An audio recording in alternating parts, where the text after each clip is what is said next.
Et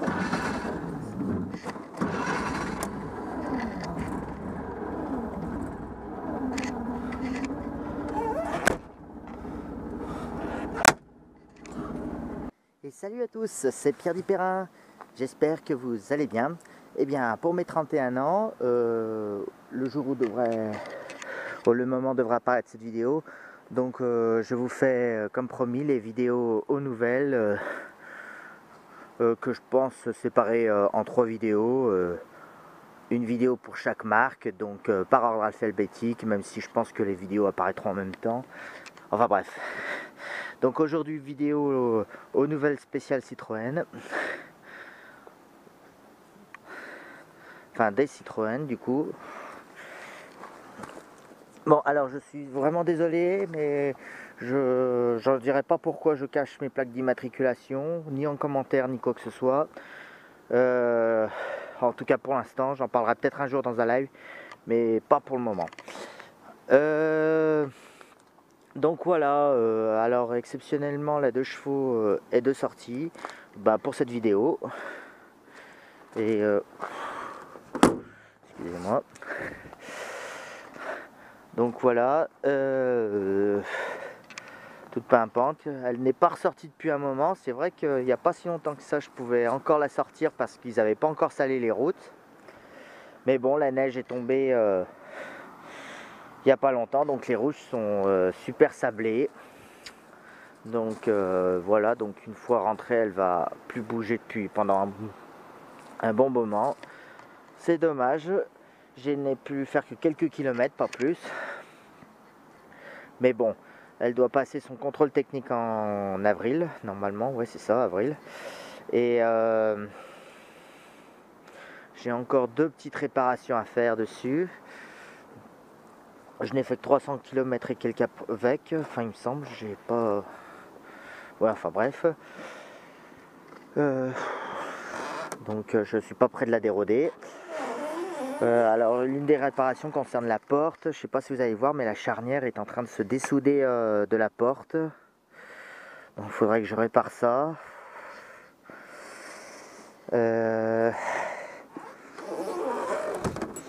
Ouais, et ouais, là ça empire depuis là, donc va falloir que je répare ça. Donc je sais pas si je le fais moi-même, mais si je le fais moi-même, je le répare au rivet pour commencer. On verra après c'est soit le carrossier, soit la soudure. Et la soudure, j'ai beau avoir fait ce support de phare qui a l'air de tenir, enfin pour l'instant, pourvu que ça dure. Je suis pas prêt de remettre ça parce que je ne l'ai pas précisé, peut-être pas assez précisé dans la vidéo, mais je suis allé à l'hosto pour les yeux parce que je sais pas si c'était à cause de la soudure ou à cause que j'ai mal protégé mes yeux pendant la soudure, ou si c'est parce que j'ai manipulé du diluant. J'ai passé une matinée à l'hôpital parce que je ne voyais plus rien un beau matin. Voilà. Et la deuxième raison, c'est que j'ai failli mettre le feu parce que y a un carton qui a pris feu pendant que je soudais. J'ai même filmé en vidéo. J'ai pas osé vous le publier, mais bon allez, exceptionnellement, je vais vous le publier dans cette vidéo.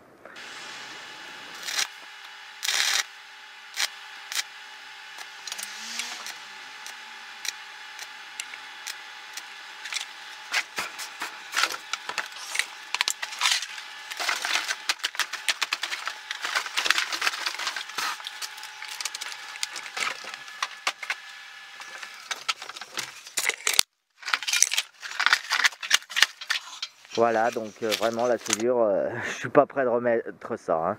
Alors, je savais qu'il y avait des précautions à prendre et je les ai un petit peu trop bâclées. Enfin bref. Et deuxième réparation, c'est le pare-choc là. Il a l'air de tenir, mais si on tire dessus, il vient donc.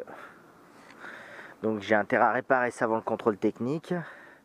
Voilà, vous voyez, si je tire dessus, il vient. Parce que mes supports renforcés, alors bon, il veut même plus de place. Donc voilà, donc faut que je bricole des équerres pour fixer ce pare-choc correctement parce que pour l'instant j'ai juste mis des renforts, mais je me suis servi de ce qu'il y a avec ces renforts, des caoutchoucs à la con, et je pensais que ça allait tenir tout seul. Bah pas du tout, si on tire assez fort dessus ça vient, donc il faut que je rajoute des équerres pour que ça tienne mieux que ça.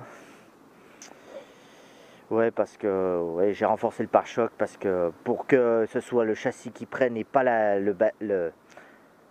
jupe la prochaine fois qu'il y aura un tout petit choc, parce que le châssis peut supporter les petits chocs mais pas la jupe, hein. Ça fait 2 fois que je la fais refaire par un carrossier, donc ça va bien comme ça. Enfin.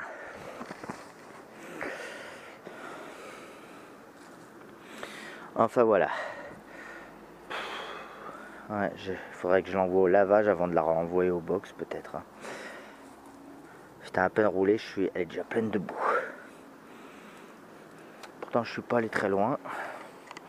Je suis juste allé lui faire le plein parce que la jauge m'indiquait que c'était vide. Et je suis venu ici et enfin bon,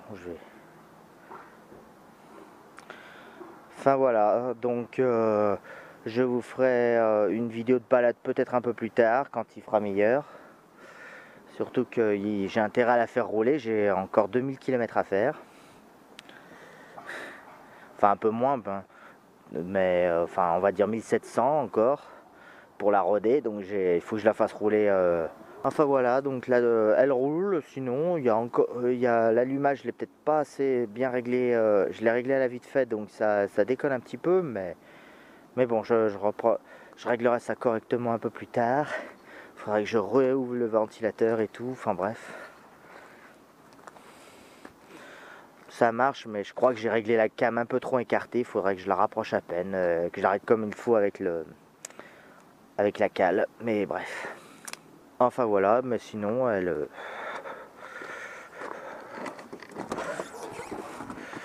démarre normalement.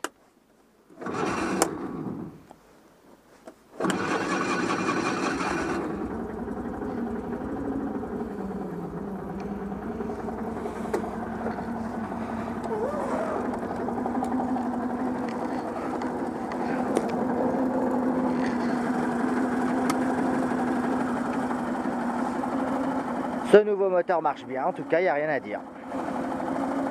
Après les performances, je peux pas trop vous les donner vu que je suis encore en rodage, mais déjà la bonne côte que je viens de me monter, elle a bien grimpé en tout cas. Et elle cale plus pour un rien. Après il y a peut-être encore 2-3 réglages à voir aussi avec le carbu, mais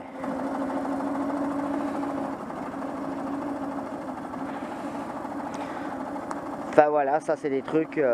Et puis j'ai pas réglé le carbu encore avec l'appareil assez haut. Ça je pense que je vais attendre la fin du rodage quand même. Là je l'ai réglé quand même comme d'habitude à l'oreille. Vous voyez, il y a encore des petits ratés, mais ça c'est le froid, hein, c'est pas le...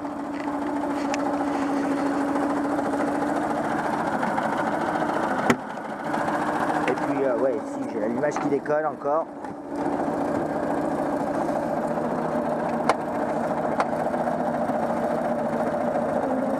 Ah, j'ai cru que j'avais pas s'enfoncer.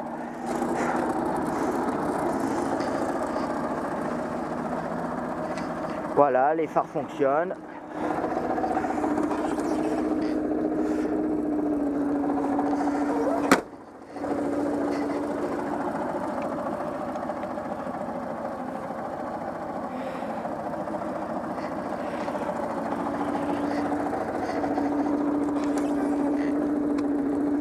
Et le petit anti-brouillard, attendez. Voilà.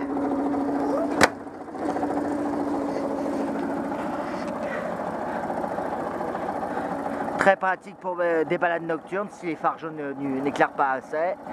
Et ça éclaire super bien les virages. Même un seul, après, bon, c'est un vieux anti-brouillard Marshall que j'ai un peu bidouillé pour que ça marche en halogène, parce que les ampoules d'origine en 12 volts, pour ces anti-brouillards là, c'est introuvable. Et ça se fait plus surtout. Allez, voilà. Mais sinon, à part ça,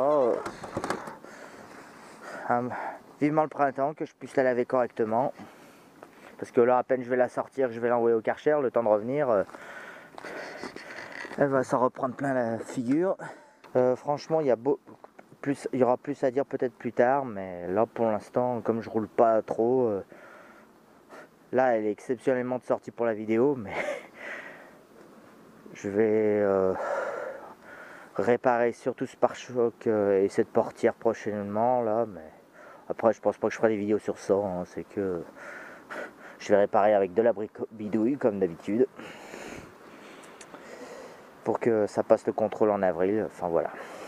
Ah si, je sais pas si je sais pas si j'ai rajouté juste un truc, enfin là on le verra pas, j'aurais dû vous le montrer pendant que il y avait plus les ailes. C'est que ouais, vous le verrez pas, il est sous le cylindre gauche. J'ai rajouté une petite pompe électrique parce que quand je la fais pas rouler pendant quelques semaines, même le filtre étant placé ailleurs, hein, elle a tendance à se désamorcer et je suis obligé de faire tourner le démarreur pendant un bon moment pour que... Pourquoi il tournait comme ça lui? Un bon moment pour qu'elle puisse s'amorcer. Alors j'ai rajouté une petite pompe électrique que j'actionne avec le Neyman. Vous savez, le Neyman, normalement il devrait y avoir contact et démarreur. Bon, bah, pour l'instant, ça faisait jusqu'à présent, ça faisait juste contact. Et ben la fonction démarreur, je sais pas si vous allez l'entendre. Ouais, moi je l'entends, mais vous l'entendrez sûrement pas. Mais ça actionne, quand j'actionne la clé en fonction démarreur, ça m'actionne une petite pompe à essence. Ouais, et puis là, comme l'essence est amorcée, que le carbu doit être plein, je vais pas le faire forcer trop, parce que quand le carbu est plein, ça force dans le vide. Mais bon, c'est une petite pompe de réamorçage électrique que je me suis rajoutée, juste pour éviter de forcer avec le démarreur. Ça évite de forcer sur le démarreur et sur la batterie à la fois, enfin bref. C'est l'une des modifs que j'ai fait. Ah si, j'ai changé enfin ces saletés de collier d'échappement. Enfin, les originaux, à force de les enlever, de les remettre, ça se déforme tout le temps. Alors j'en avais entendu parler de ces fameux colliers renforcés que Burton fabrique là. Et ben, je vous les conseille si vous avez des petites fuites d'échappement dans le compartiment. C'est vraiment super efficace. Et en plus, comme c'est renforcé, ça m'étonnerait que ça se déforme à force d'enlever et d'y remettre, enlever, d'y remettre. Surtout que la matière n'a pas l'air de se détériorer avec la chaleur. Quoique, faut voir dans le temps, ça. Mais je vous les conseille. Par contre, vous faites pas avoir comme moi, il y a deux tailles. Il y a la taille 49 et 47. Et je croyais que les 5 colliers du compartiment moteur, à savoir les deux échappements chauffage silencieux et silencieux direction à l'arrière, il y a 5 colliers en tout. Il y en a là, là et la sortie. Et ben tout ce qui est autour du moteur, c'est 49, mais la sortie du silencieux, c'est du 47. Ouais, la taille du tuyau est plus petit en sortie du premier silencieux. En général, c'est pas très bon quand le tuyau réduit, mais bon. Mais bon, ça a toujours les 2 chevaux, ça a toujours été comme ça. Et encore les premières générations, c'était pire. Voilà, renifleur tout neuf, moteur tout neuf, vous avez suivi. J'ai changé aussi la courroie d'accessoires. Voilà, ça se voit, elle est plus récente. Enfin voilà. Je sais pas si je vous l'ai déjà dit, je suis sûr que si, que j'ai mis un alternateur de Visa. Parce que j'en avais marre des régulateurs externes là-bas. J'en avais acheté 2 électroniques. Enfin non, quand je l'ai acheté, il y avait un électronique qui a lâché. Je ne sais pas si elle a lâché avec l'ancien ou si elle a lâché avec moi. Je m'en suis pas rendu compte sur la route parce que je n'avais aucun témoin de charge. J'avais au départ un compteur de 2 chevaux 6 spécial. Alors, je tiens à préciser que je vous recommande un alternateur de Visa si vous avez une 2 chevaux 6, tout ce qui est spécial, d'ailleurs pas que les 2 chevaux 6, tout ce qui est 2 chevaux spécial, parce que vous avez le compteur bas de gamme et ce sont les seuls 2 chevaux qui n'ont aucun témoin de charge. Et si vous voulez vous rajouter un petit voyant au moteur avec ces alternateurs là, vous pouvez. Là vous voyez, j'ai ramené le fil de l'excitant qui en fait chlinté sur le faisceau directement, mais vous voyez, j'ai une cosse de libre, c'est pour rajouter un voyant si vous voulez vous rajouter un voyant.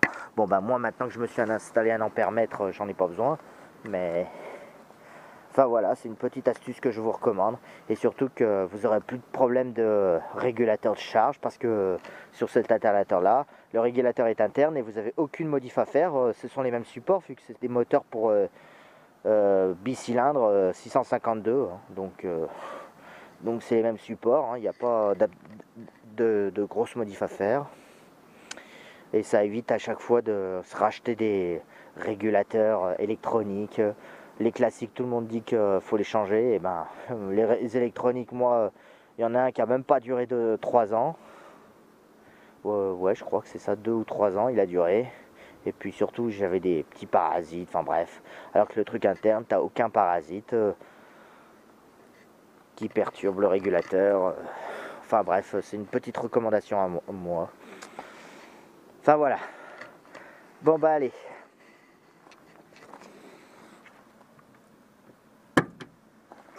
Ah.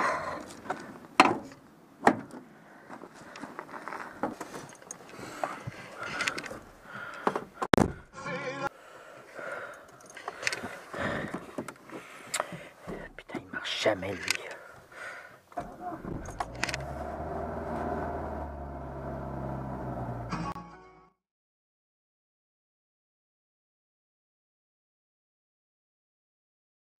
Putain, c'est pareil.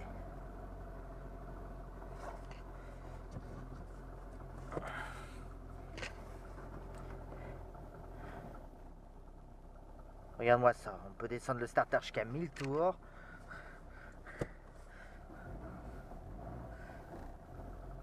Elle tient le ralenti, elle tient très bien le ralenti. Elle est même pas du tout gourmande. Qu'est-ce qu'on a besoin d'un starter automatique? Bon bah voilà, donc pour commencer, on va commencer par ça.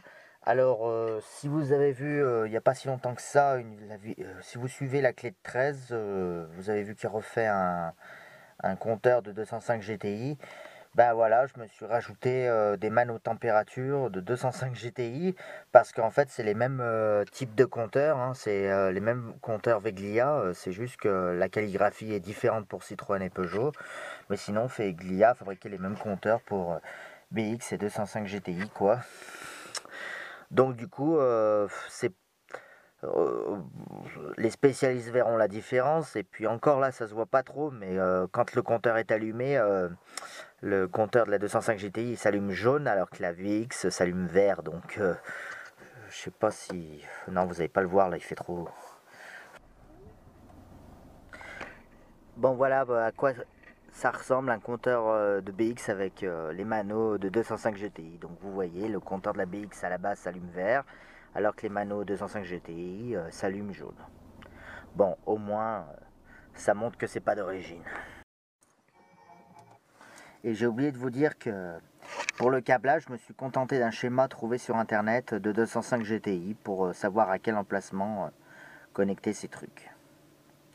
Quant à savoir comment ça s'installe, regardez la vidéo Renault, je vous montre à peu près comme c'est fait à l'arrière d'un compteur, donc ça sera grosso merdo la même chose. Donc voilà, je me suis mis des manotempératures à la place parce qu'à la base il y avait... un instant que je le retrouve. Alors à la base il y avait ça. Alors la partie du haut, les deux voyants servaient à rien. Ça servait qu'à faire joli apparemment. La partie du bas, normalement il y avait d'origine de base un voyant de préalerte et un voyant d'alerte, température. Alors le préalerte, il doit être là. Ah, elle est là. Voilà, donc à la base il y avait deux sondes à placer sous le capot. Donc la préalerte, c'est celle-là qui doit se déclencher à apparemment 105 degrés. Elle doit se déclencher. Elle doit allumer le voyant. Et l'autre, sûrement à plus de 120 degrés. Enfin, j'en sais rien. Je suis pas sûr, mais du coup, j'ai remplacé cette sonde-là par une sonde variable pour que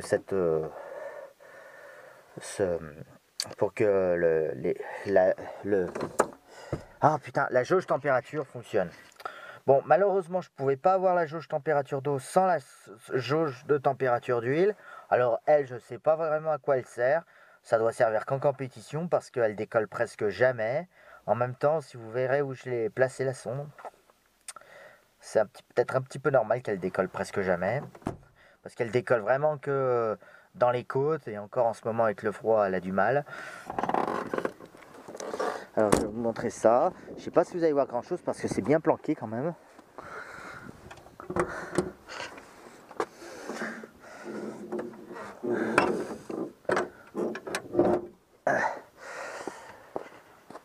Alors ces plans, les sondes sont, je sais pas si on va les voir là. Putain, elles sont où déjà? Elles sont là, ouais.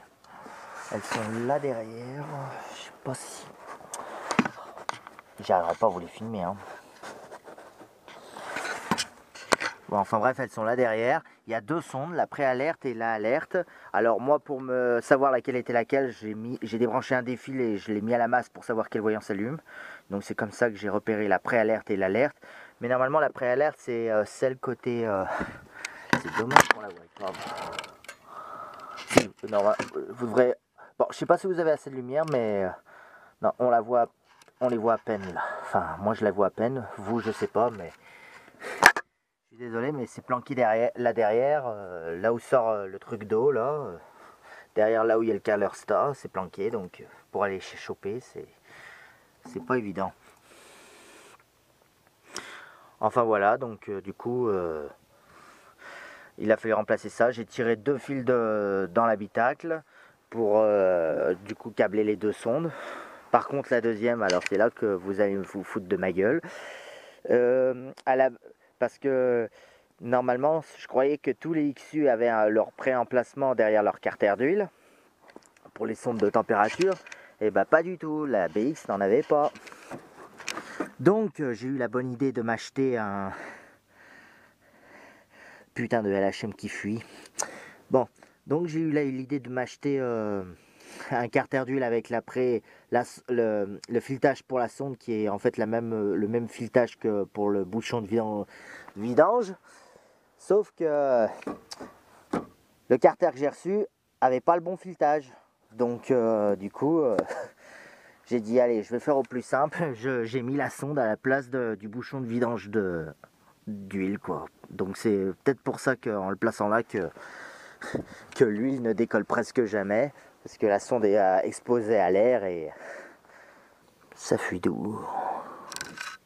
C'est le conjoncteur qui fuit, mais j'arrive pas à savoir d'où elle fuit. Mais bon. Bon, de toute façon, on m'a toujours dit une BX, t'auras beau réparer les fuites, il y en aura toujours d'autres qui réapparaîtront ailleurs. Mais bon, c'est que des petites fuites, hein. C'est pas comme si je remplissais le bocal toutes les semaines. Je le remplis au moins tous les 3-4 mois, et encore, c'est parce que je m'en sers peut-être pas assez beaucoup, mais... Enfin voilà. Bon, et aussi comme... je sais pas si vous vous apercevoir, mais elle a des sphères vertes. Alors j'ai changé les sphères, non pas parce que les membranes étaient mortes, parce que les membranes étaient encore bonnes sur les anciennes, mais d'une part parce que j'ai fait la connaissance d'un abonné qui bosse dans un garage spécialisé hydropneumatique.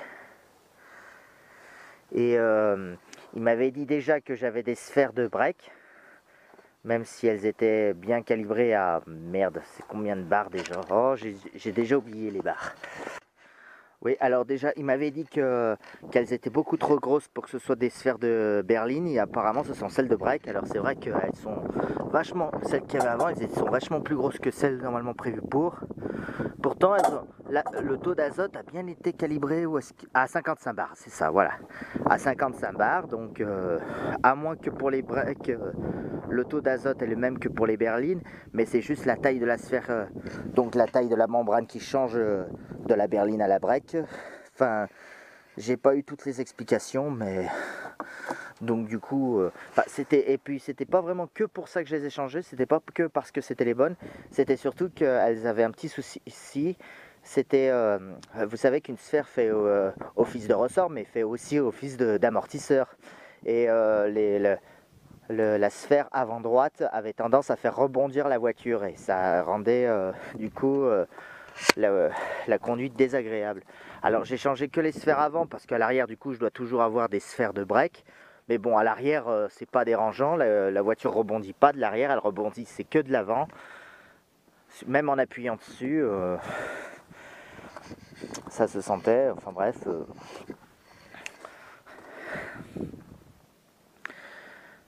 Bref, et je les ai changés à l'avant juste pour ça. Je me suis même acheté la petite clé. Alors, je vous ai pas fait un tuto parce que j'ai pas fait les choses dans les règles, hein. Franchement, j'ai juste changé les avant. J'aurais changé les 4 encore, j'aurais peut-être fait une vidéo là-dessus, mais franchement, même moi j'ai regardé une vidéo, j'ai regardé au moins 3 tutos de mecs qui changent des sphères. Alors le seul truc que j'ai pas fait moi, c'est parce que je ne savais pas laquelle c'était. Il y avait une vis de purge normalement, enfin de dépression à dévisser normalement pour être sûr que la pression est bien descendue. Mais bon, moi quand j'ai changé ça, la voiture n'avait pas tourné depuis 3 jours. Et puis moi je la descends toujours au maximum quand je la laisse au box. Et bon, et j'avais acheté l'outil exprès pour changer la sphère. Enfin, ça coûte pas si cher, ça coûte 30 €. Bon, c'est vrai qu'on change pas les sphères tous les jours, mais bon, on devrait toujours en avoir une dans sa BX, hein. Donc du coup, j'ai les bonnes sphères à l'avant. Alors je les avais achetées, c'est des sphères de marque Sevan. Alors j'avais beau lui demander à ton avis quel fournisseur vaut mieux choisir en sphère. Il n'a pas su me répondre, il a dit elles se valent toutes. Donc moi j'ai essayé au moins d'en trouver des vertes. Bah, au final j'ai trouvé que des vertes, alors tant mieux, hein. Moi je voulais des vertes en plus, donc c'est parfait. Parce que je sais pas pourquoi celles-là elles étaient grises. Il paraît que c'est seulement spécifique quand on les achète ces Citroën, d'après ce qu'on m'a dit, quand elles sont grises.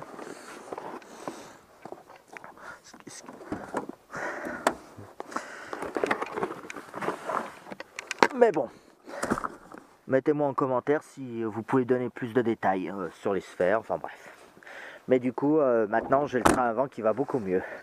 Ça s'est légèrement affermi, mais tant mieux, ça améliore un petit peu, parce que c'est vrai qu'elle était désagréable sur les routes de campagne.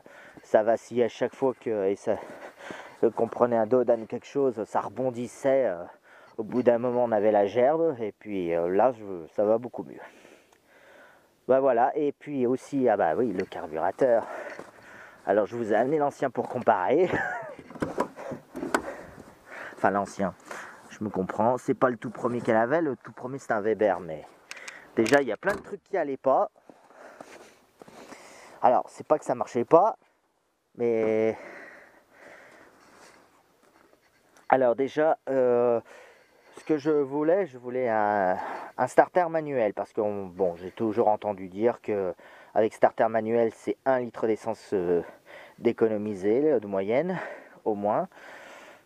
Bon alors pour l'instant c'est pas trop très vrai, mais je pense que j'ai encore des soucis de réservoir. Faudrait que de bouchon de remplissage, faudrait que je fasse des essais tout à l'heure. Voilà, et puis ce carburateur qui était censé être un carbu pour BX16 à la base, enfin on me l'a vendu tel quel, avait des trucs qui ne correspondaient pas du tout à ce qu'indiquait la revue technique. Donc au niveau des gicleurs, bon, enfin 2 trucs surtout, le reste ça allait. Par exemple, j'avais un ralenti assez pourri. C'est vrai que ça va beaucoup mieux depuis que j'ai mis celui-là, mais parce qu'en fait j'ai un gicleur de ralenti qui est de 45, alors que d'origine normalement ça devrait être du 42. Et celui qui était dans ce carbu là c'était du 41. Donc 41-42, bon c'est la taille un peu au-dessus, et puis enfin voilà. Donc voilà pourquoi je devais avoir un ralenti assez merdique. Ou enfin en fait c'est pas que j'avais un ralenti merdique, c'est que j'étais obligé de l'élever un peu pour qu'elle boite pas. Normalement il faut régler le ralenti à 630 je crois tours minute.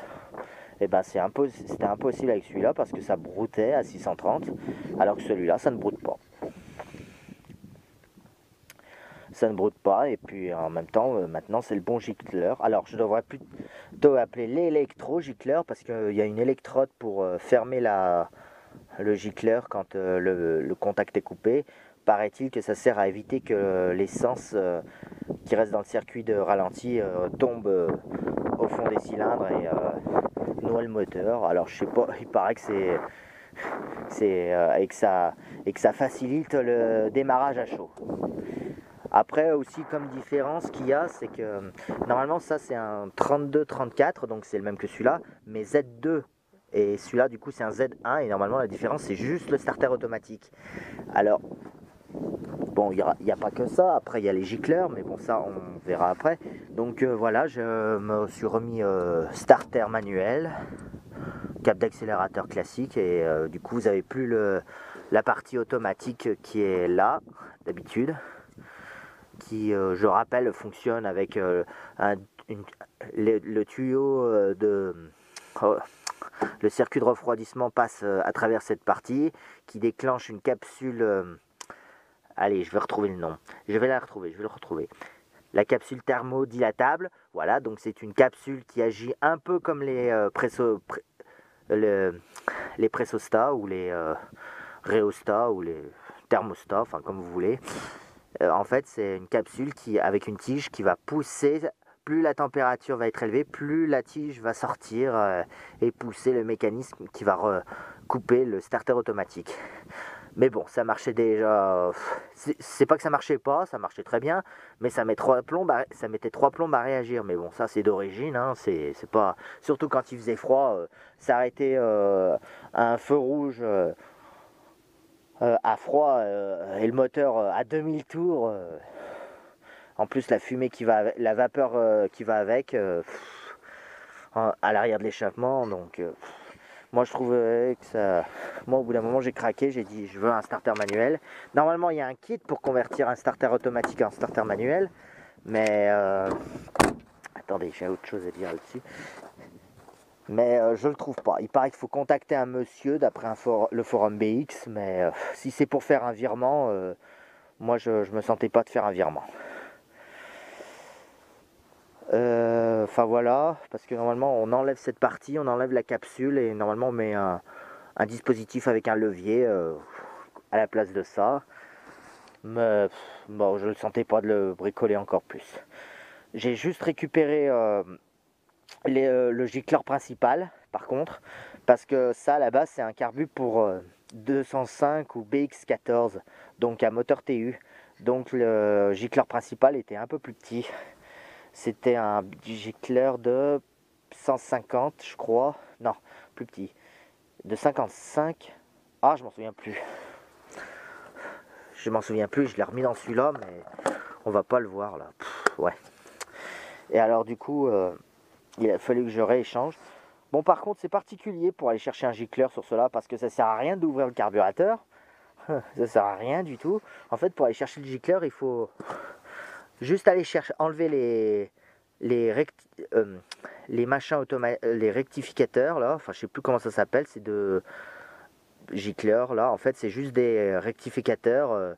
En fait, ça rectifie avec l'air de la vidange. On les enlève et en fait, ils sont tout au fond du trou. Il faut aller chercher avec un tournevis. Par contre, pour les sortir, alors comme c'est pas magnétique, il faut enlever le carburateur de la voiture, le retourner et le faire tomber. Enfin, à moins qu'il y ait une autre méthode. En tout cas, il faut surtout pas utiliser des aiguilles parce que des aiguilles, les aiguilles, ça abîme les gicleurs. Donc moi, j'ai fait comme ça, en tout cas, pour sortir les gicleurs de celui-là et celui-là. J'ai d'abord comparé ce qu'il y avait. Et puis le gicleur, j'ai laissé par contre le gicleur ralenti parce que lui avait le bon normalement. Non, le gicleur principal c'est normalement du 140, mais d'origine c'était du 55 je crois. Enfin bref, donc c'était un petit peu pauvre. Enfin, en plus, quand j'avais testé ce carbu pour la première fois avec le gicleur principal, alors ça marchait plutôt riche, mais j'ai compris pourquoi. Quand j'ai vérifié les gicleurs, c'est que le gicleur principal n'était pas serré. Donc du coup, j'avais de l'essence plein but dans le gicleur principal, enfin dans le circuit principal. Bon, par contre, j'ai gardé le gicleur du double corps parce que c'était le bon. Normalement, c'est 120 le gicleur du double corps d'après la RTA. Et là-dedans, c'était du 25. Donc, j'ai laissé le 25. Voilà, et j'ai laissé le gicleur ralenti parce que c'est celui qui se rapproche le plus de l'original. Normalement, c'est 42, mais Au final c'est 41 et là-dessus c'était du 45. Donc à moins qu'il y ait une modif que la RTA me l'a pas précisé, mais en tout cas je l'ai pas vu noter sur la RTA. Je sais juste qu'il y a une modif, enfin d'après la RTA, les Solex n'ont reçu aucune modification de toute la carrière de la BX en tout cas. Enfin les Solex 32-34 en tout cas. Dites-moi en commentaire si je dis des conneries surtout. Moi je dis que ce qui est indiqué dans la RTA. Hein. Donc voilà, donc j'ai remis ce carbu avec les bons gicleurs indiqués sur la RTA pour le 32-34Z1. Mais bon, même si là du coup la différence c'est que c'est un starter manuel. Il a fallu aussi que je règle le ralenti à froid. Je l'ai réglé au maximum là parce que sinon ça rendait le départ à froid assez compliqué parce que ça montait pas assez dans les tours. Mais bon, j'ai serré la molette du ralenti à froid au maximum, ça marche mieux comme ça. Bon par contre, il faut que je revoie avec l'appareil ACO parce qu'il y a un truc que je comprends pas. La vis de richesse est réglée au maximum, mais le CO est de 1.9. La vis de richesse c'est au maximum et pourtant elle marche très bien, mais donc il y a peut-être autre chose à voir, mais quoi. Après il y a un autre truc qu'il faut que je fasse gaffe avec l'appareil ACO, c'est qu'elle aime pas du tout quand le ralenti est trop bas. Donc il y a peut-être une astuce que j'ai remarqué en faisant mes tests avec la Super 5, mais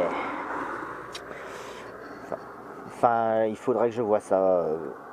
Il faudrait que je refasse le test avec elle en me servant de l'appareil ACO autrement. Donc voilà, au sujet de la carburation.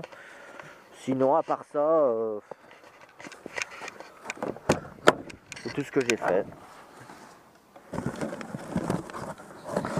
À la BX, hein, le mano température, de nouvelles sphères, nouveau carbu, un starter manuel cette fois, qui a du coup un meilleur ralenti et puis surtout qui a moins de défauts. Parce que c'est vrai qu'aussi il y avait un défaut qu'avait l'autre, qui n'a pas celui-là, mais ça doit être sûrement à cause du gicleur du double corps. C'est que à chaque fois que j'avais le malheur d'ouvrir le double corps en dessous de 3000 tours. C'est 3000 ou 2500, je m'en souviens jamais. Enfin bref, j'avais un trou qui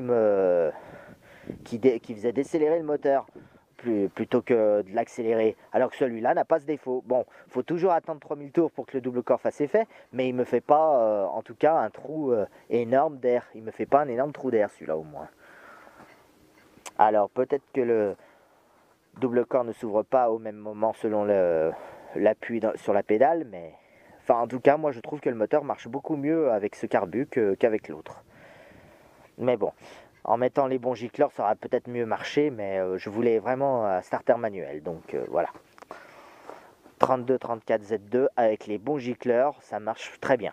Après, j'ai encore peut-être quelques réglages à voir parce que la vis de richesse au maximum, c'est pas vraiment normal ça. Fallait peut-être que je récupère que j'intervertisse les vis de richesse. Enfin bref. Mais bon, c'est peut-être autre chose qu'il faudrait que je vois avec l'appareil ACO aussi. Alors, mais bon, en tout cas, ça marche et la conso, pour l'instant, elle est la même. Mais je vous dis, en fait, c'est pareil qu'avant, c'est toujours 6 litres 8, 7 litres au 100, quoi. D'ailleurs, fais voir, il y a toujours le mouchoir là, ouais. Ouais, elle pue l'essence. Putain, c'est le bouchon qui fuit. Et je crois que c'est de l'essence qui est sur le pare-choc. Et aussi, je voulais voir ça. J'ai encore de l'essence sur la goulotte.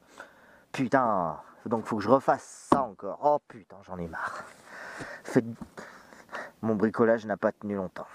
Ça commence déjà à fuir. À moins que je sais mouiller, mais ça sent c'est peut-être que de la neige parce que je vois que le pneu est mouillé aussi, donc c'est peut-être juste de la flotte qui est sur la goulotte. Oh, c'est pas vrai. Bon, bah mon test est encore foiré. Même si ce que je vois sur le pare-choc, là, je pense que c'est de l'essence. Donc, à vérifier le bouchon, il va falloir à mon avis que je le... Le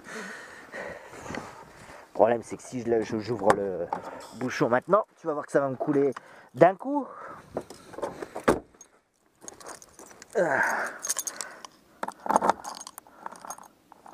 Allez.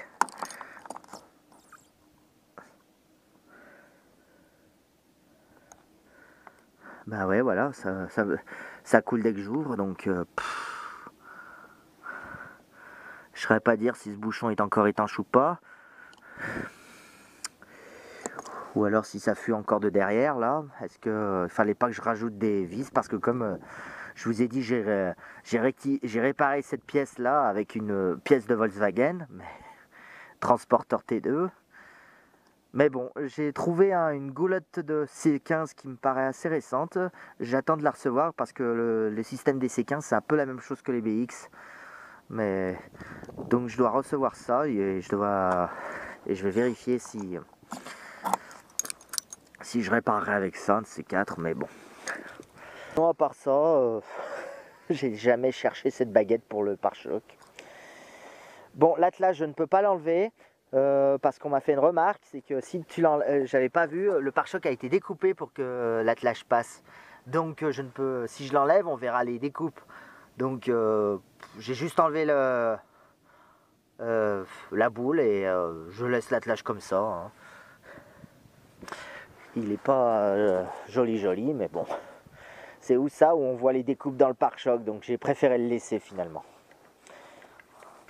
Et c'est la seule de mes voitures qui a les 4 pneus neige parce que le vendeur, parce que l'ancien proprio me l'a vendu avec les 4 pneus neige, 4 pneus été quoi, donc 8 roues en tout, donc autant en profiter hein. Et c'est vrai que quand il a neigé il n'y a pas longtemps là, c'est vrai que je suis plutôt tendance à prendre la BX, même si normalement il faut éviter parce que c'est quand même une voiture qui est un peu qui a un peu tendance à rouiller, surtout au niveau des ailes arrière. Encore moi ça va, mais j'ai juste le bas de caisse là qui commence. Je l'ai traité pour l'instant avec mon produit. Je sais pas si ça suffit par contre, mais enfin bon, c'est tout ce que j'ai pu faire. Et puis j'ai appris pendant le live sur Car Vertical qu'elle a été recalée 3 fois au contrôle technique avant de me la vendre. Mais de toute façon, ils m'avaient dit qu'ils avaient fait des réparations en dessous. Mais bon. Donc il faudra bien que je fasse gaffe la prochaine fois. Parce que peut-être qu'il n'y avait pas que la carrosserie, il y avait peut-être autre chose. Déjà, ça me fait chier que ce conjoncteur fuit. Mais je n'arrive pas à savoir d'où ça fuit, mais bon. Enfin voilà.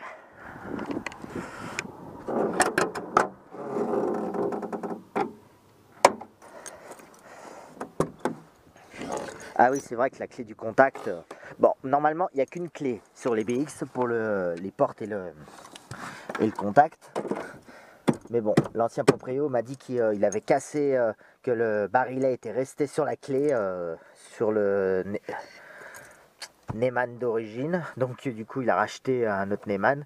Et j'ai viré le porte... Je la sépare toujours du reste parce que quand tu conduis, tu as toujours les porte-clés au niveau des jambes. C'est vrai qu'il y a un truc qui est mal foutu sur la BX, c'est bien... c'est bien l'emplacement de la jambe droite parce qu'en plus tu te cognes toujours là, c'est un défaut, mais bon. Et puis défaut aussi qu'elle a, mais bon, ça malheureusement je peux pas faire grand chose, c'est que les sièges n'ont pas de maintien lombaire. C'est dommage, mais bon. Ça s'est corrigé avec les versions millésime et GTI, mais bon, je vais pas changer les sièges juste pour ça, hein. Franchement, c'est une question d'habitude. Après, c'est comme le volant, hein. Je l'aime pas celui-là, mais bon, il est de la couleur de l'habitacle, donc je garderai ce volant-là et puis basta. Hein. Je m'y suis bien fait au bout d'un moment. Hein. Surtout que ça va, en vidéo ou en photo, il paraît moins gros qu'en vrai. Enfin, il paraît plus gros qu'en vrai. Hein. Finalement, c'est pas si énorme que ça, cette branche-là. Mais bon. Ah, et voilà. Et du coup, la commande de starter, à l'emplacement des starters, à ce niveau-là. Enfin, voilà.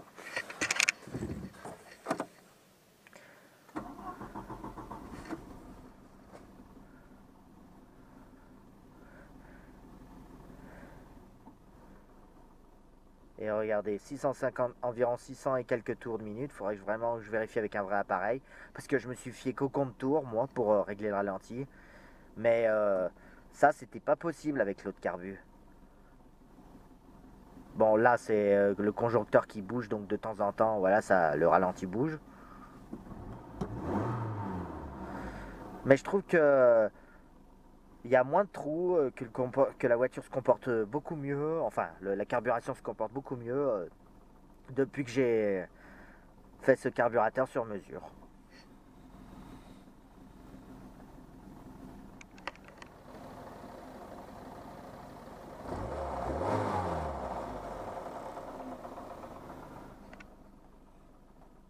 Enfin voilà.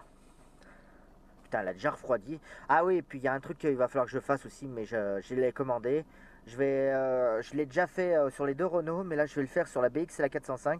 Je vais changer les, euh, les sondes, pas les sondes de température, les thermostats ou les calorstats plutôt. Oui, voilà, les calorstats. J'ai commandé un calorstat pour la BX et la 405. Je dois les remplacer récemment, prochainement donc. Parce que normalement, elle est pas censée descendre en dessous, en décélération, elle est pas censée descendre en dessous de 80 degrés. Enfin, 82, normalement le calorstat doit s'ouvrir à 82 degrés, 88 degrés d'après la RTA. Alors, attention, pour les BX après 1985. Parce que avant 1985, c'est 82 degrés. Mais elle a une fâcheuse manie à redescendre jusqu'à 70. Donc, à mon avis, ça doit pas être le bon calorstat qu'elle doit avoir. Et c'est peut-être pour ça que le starter automatique déconne hein, aussi. Donc j'ai commandé le bon, je l'attends et je dois en recevoir aussi un pour la 405 parce que la 405 aussi a du mal à chauffer. Elle a beaucoup de mal à chauffer avec cette température. Enfin à monter en température surtout.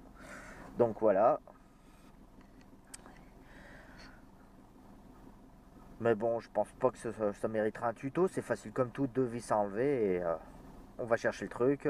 On maintient et on refait les niveaux de refroidissement. Enfin, c'est juste le fait d'enlever, qu'il va falloir enlever, remettre un peu de liquide qui est chiant, mais et peut-être purger le circuit, mais enfin voilà. Ah ici j'ai oublié de vous le dire. J'ai oublié de vous dire, le pulseur m'a encore fait des siennes. Ah, je vous ai pas emmené l'ancien, j'ai oublié de vous prendre l'ancien pulseur. Mais alors ça aussi, j'ai bien fait de pas faire un tuto parce que ça a été une galère. Tiens, au fait, il faut que je remette la partie centrale, je l'ai retrouvée. Bon, ce petit clip sans caoutchouc n'a pas voulu se remettre. Il faudrait que je le renquille en mettant de la graisse. Mais bon, j'en ai pas là, c'est dans l'atelier ça. Enfin bref. Donc je disais que j'ai changé le pulseur d'air. Mais qu'est-ce que j'en ai bavé? Surtout en fait, j'en ai juste bavé à le sortir de là. Parce que je suppose que pour l'enlever, il faut en fait démonter ça. Et moi, j'ai pas trouvé comment on enlève l'essuie-glace. Enfin, j'ai pas voulu démonter tout le système d'essuie-glace. Parce qu'apparemment, c'est ce qu'il fallait faire pour aller chercher le pulseur. Alors, je me suis juste contenté d'enlever ce clips. J'ai démonté le réservoir. Et j'ai ouvert le pulseur. J'ai enlevé toutes les agrafes tout autour. Pour le sortir en deux parties. Et pareil pour le rentrer le nouveau en une partie. Putain, mais ça a été quelque chose. Parce que l'autre, le moteur faisait tellement de bruit que elle sort du réveillon, impossible d'avoir de la ventilation. Les charbons devaient être nazes aussi, donc un coup sur deux la ventilation marchait pas ou se mettait à bloquer, se finissait par se coincer. À mon avis, les charbons étaient nazes. Et puis quand je l'avais ouvert, j'avais remarqué que le moteur bougeait dans tous les sens, donc à mon avis, il y avait plein de trucs qui allaient pas. Donc j'ai acheté celui-là d'occasion. Et putain, déjà ça fait plus de bruit. Enfin, plus de bruit horrible en tout cas. Et ça se bloque plus, ça marche quand ça veut. Ça va beaucoup mieux ça, niveau le pulseur.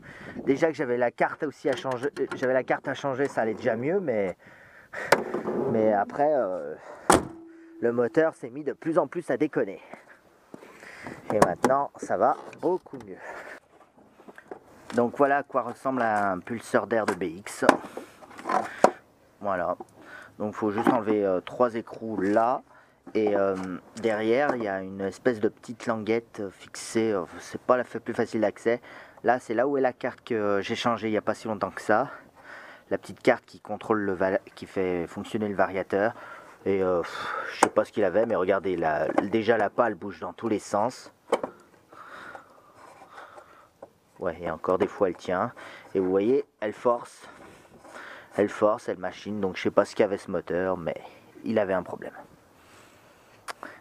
Et puis pour le démonter, comme je disais, j'ai enlevé toutes les agrafes comme ça, là. Voilà, il y en a même deux derrière. Enfin voilà. Et une là, enfin voilà, pour l'ouvrir en deux, ça s'ouvre complètement en deux. Alors la partie sans moteur, ça s'enlève facile. Par contre, comme il y avait encore la pale, c'était un petit peu plus compliqué d'enlever l'autre partie, mais bon, j'y suis arrivé.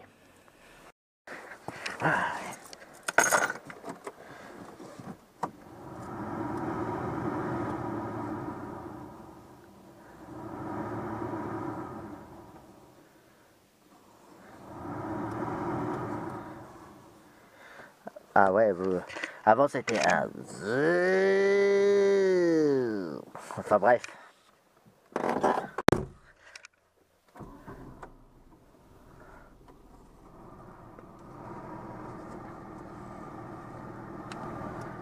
Ah, ça fait du bien d'avoir un chauffage qui fonctionne correctement. Ouais, parce que le soir du réveillon...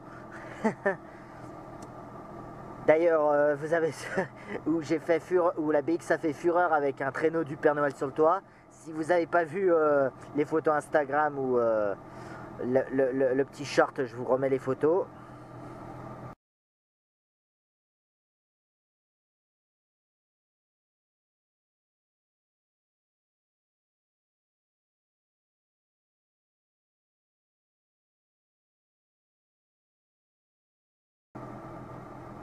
Voilà, elle a fait fureur le soir de Noël, le soir du 24 décembre, avec ça sur le toit, surtout sur l'autoroute. Je me suis réellement trimballé ça toute la soirée. Et en repartant, le pulseur, impossible de le remettre en route. Et le lendemain, comme par hasard, il remarchait avec son bruit horrible, comme d'habitude. Et là, putain, mais j'aurais dû le changer tout de suite en fait. Parce que franchement, là, ça va beaucoup mieux. Et c'est pas compliqué sinon à aller chercher, c'est juste deux vis. Mais apparemment, il faut démonter tout le système d'essuie-glace et enlever la grille pour aller choper. Ou alors, il faut faire comme moi, enlever le réservoir de lave-glace et ouvrir le pulseur en deux. Enlever toutes les agrafes et l'ouvrir en deux. Enfin, c'était un peu chiant donc. À chaque fois que je crois qu'un truc sera simple sur cette bagnole, au final, c'est super compliqué. Enfin, c'est super difficile d'accès en fait.